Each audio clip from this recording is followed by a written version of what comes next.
n'entre pas qui veut à la FAE. D'abord, ce sont des syndicats de profs de commission scolaire là, qui peuvent adhérer à la FAE. C'est ce que prévoient nos statuts. Mais ils doivent adhérer à la déclaration de principe.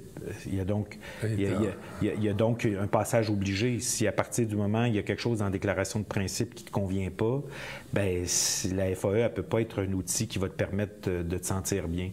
Donc, oui, puis le syndicat de l'enseignement de la région de Québec qui est en démarche pour s'affilier à la FAE. Et donc, parce qu'ils se reconnaissent en nous et on se reconnaît en eux. Donc, mais c'est exigeant, mais ça fait aussi partie de la vitalité d'une organisation démocratique, la capacité qu'elle a de se questionner toujours. C'est pas simple, c'est pas facile. Les discussions sont parfois très lourdes, parfois très dures. On a la capacité de se dire des choses parfois assez dures, là. Mais ça fait aussi partie de la vitalité d'une organisation. Puis moi, je pense qu'une organisation qui refuse la parole de l'autre, ben finit par se scléroser, parce qu'elle finit par devenir sourde. Puis dans le discours, parfois, qui peut déranger, hein, il y a des discours qui sont durs, des discours qui dérangent.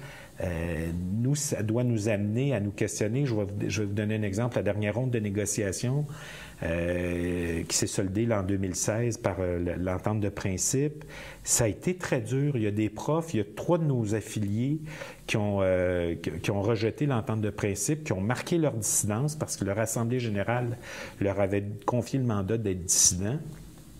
Ça a été difficile. Il y a des profs qui n'en voulaient pas de cette entente-là.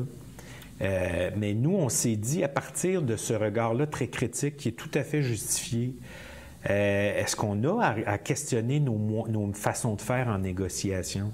Puis ça va nous amener à tenir un congrès spécial en janvier 2018. On a tenu un congrès dans lequel on a modifié certaines règles de fonctionnement.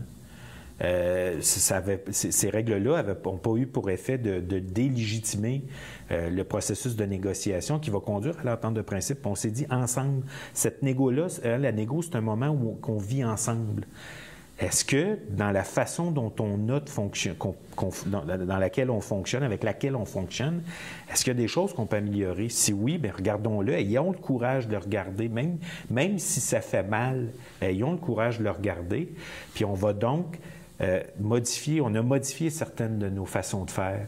C'est ça aussi la FAE, c'est la capacité qu'elle a de se questionner, de se remettre en question, de ne pas prendre pour acquis un certain nombre de choses, de ne pas faire en sorte que l'organisation devient plus importante que les membres qu'elle représente. Mais c'est très lourd à porter. C'est fatigant. C'est fatigant, tout est matière à contestation, mais c'est ça aussi le modèle de démocratie qu'on a voulu se donner. D'autres se donnent d'autres modèles qui sont tout à fait légitimes, qui sont tout à fait justifiés, mais c'est pas ce type de syndicalisme-là, c'est pas ce modèle-là qu'on a voulu mettre en place. Donc, il faut vivre aussi avec les conséquences des choix qu'on fait. C'est fatigant, la démocratie, mais c'est essentiel. Oui, bien, c'est un passage obligé de la vie Puis moi, je pense qu'aujourd'hui, c'est encore plus important. Tu sais, la démocratie, c'est aussi la capacité qu'on a d'apprendre à vivre ensemble. Vous savez, vivre dans la cité. Hein, l'idée de partager un espace commun, mais partager un espace commun, c'est aussi se donner des règles. Puis c'est à la fois se donner la capacité de les modifier si on considère qu'elles ne sont plus bonnes, mais c'est aussi la capacité de les faire vivre, ces règles-là. Parce qu'autrement, si on se donne des règles qu'on ne respecte pas, bien, c'est l'anarchie. Puis c'est un modèle qui, je sais, dans le monde syndical existe aussi, mais c'est pas ce modèle-là qu'on s'est donné.